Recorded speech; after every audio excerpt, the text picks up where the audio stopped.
Isang produktibong araw na naman sa inyo mga kaamag, my dear followers, subscribers. For today's video, no, tayo po ay mag-graph ng kalamansi. No? Ito po yung mga pinatubo natin noon na kalamansi.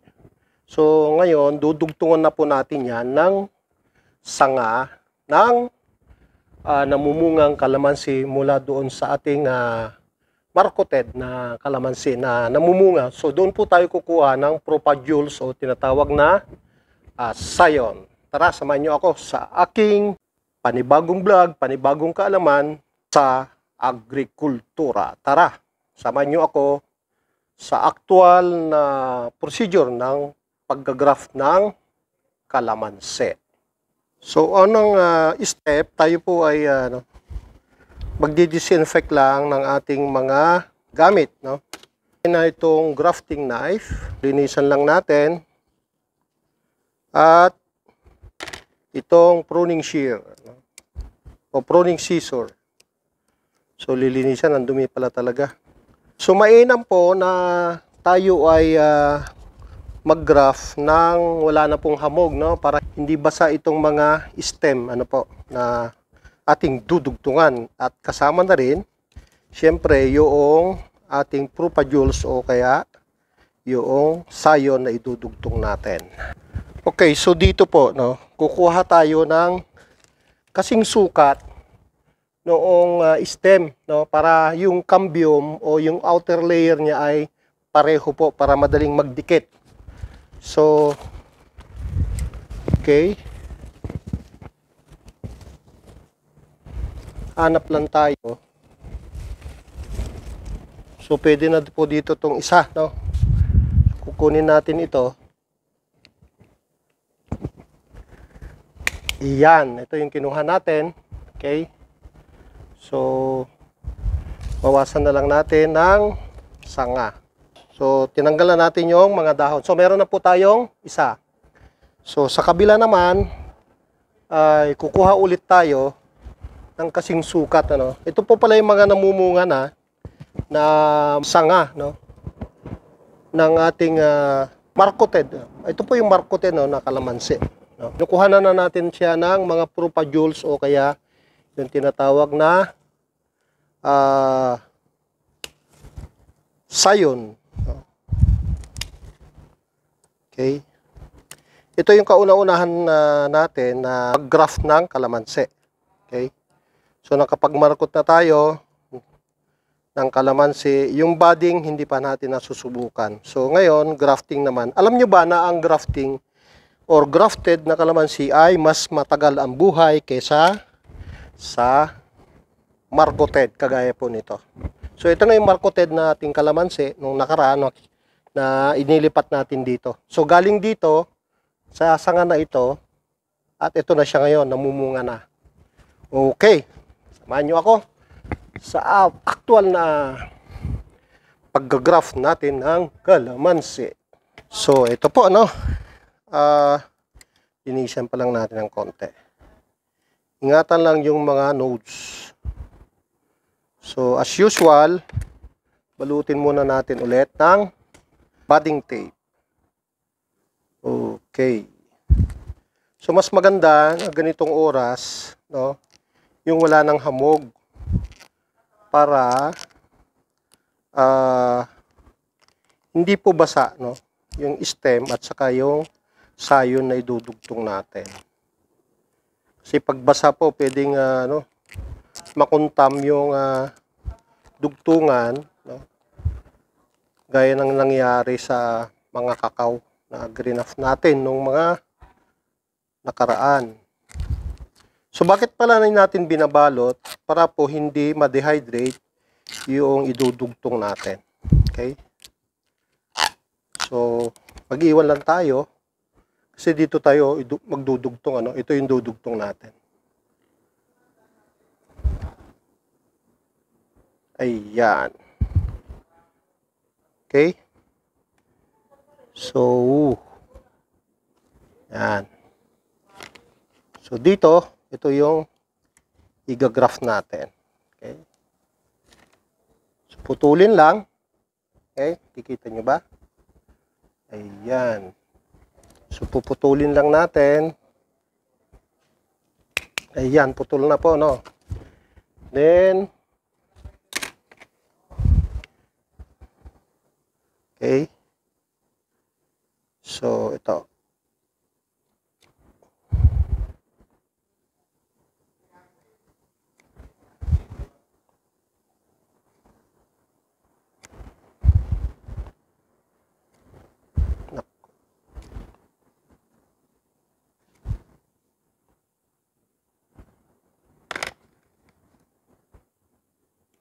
So, ito na po, no?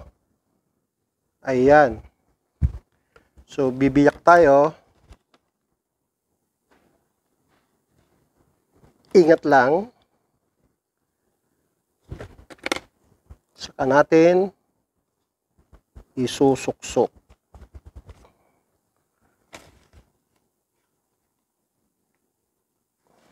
Ayan. Okay. Pagkasuksok po natin, no, yung Propagule, saka natin balutin ng grafting tape. Okay. So, ang paggagraph ng kalamansi ay kapareho lang po ng kakao, no? Yung procedure. So, yung ating nilagay dito ay namumunga na, ano po, yung sanga. Ayan.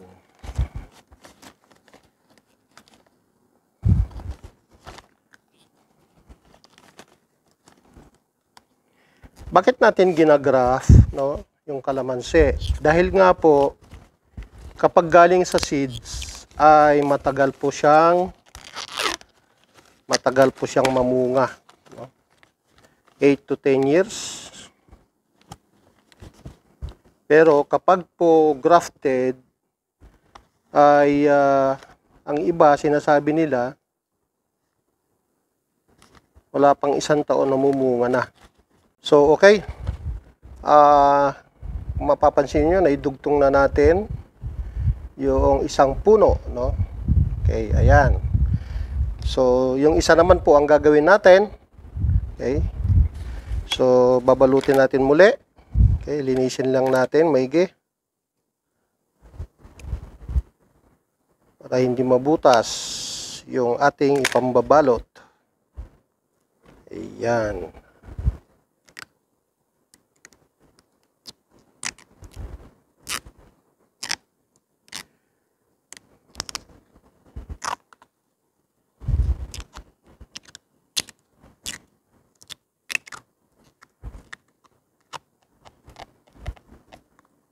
So, sabi nga nila, practice lang, no? Practice makes perfect. Okay.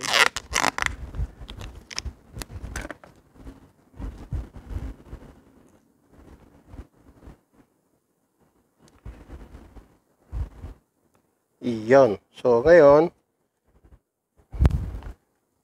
puputulin na natin. Saka natin dudugtong. Ano po? Ayan.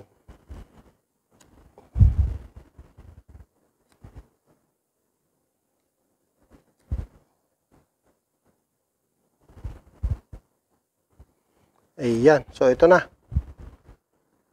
Ito nga pala tinatawag nilang cleft grafting. Para bakit cleft? Kasi po binibiyak. Ayan. Okay.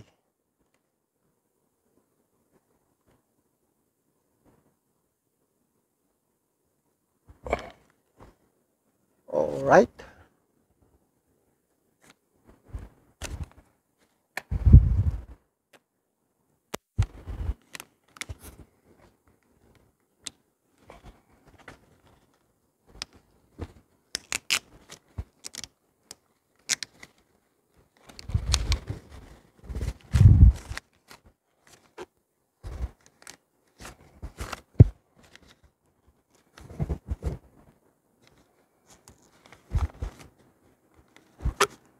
So tulad po ng sabi ko, ito po yung una nating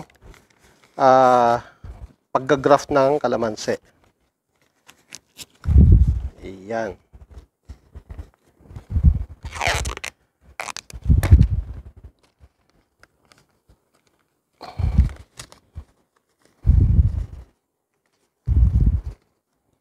So kung gusto niyo pong mag-graft ng mga halaman, no, mag-ipon na po kayo ng seedling, no? Kalamansi, mangga, ilagay niyo lang po dito, itanim sa seedling bag, no? Then kapag pwede na po siyang i-graft, kagaya po ng kalamansi, matagal po ito, no? Pinatubo ko, kulong ko na 1 taon. Kung mapapansin niyo naman, maliit pa sa lapis, na po. Pero dinugtungan na natin siya. Tapos, ang kakao naman ay pagdating ng 6 months, 7 months, pwede na rin po siyang i-graft, no? So, ganun po yung procedure. Ganun din po sa mangga, no? Sa 8 months to 1 year, pwede na po siyang i-graft, no po? Depende po sa size nung idudugtong nyo rin kasi na sayon or yung propagules. So ito po, no, nakapag-graft tayo ng dalawang puno ng kalamansi. Sabi ko nga na pangalawang beses, first time pala natin, no? First time pa lang natin na mag-graft ng kalamansi. So abangan ang updates dito sa ating greenhouse na kalamansi. Kung ito po ay magtuloy ng pagtubo ng mga sanga po dito sa idinugtong po natin na sayon. So maraming salamat po muli, no, sa mga nanonood sa aking mga videos. Although malit lang yung ating urban garden, pero napakalaki po ang pakinabang, no, sa atin.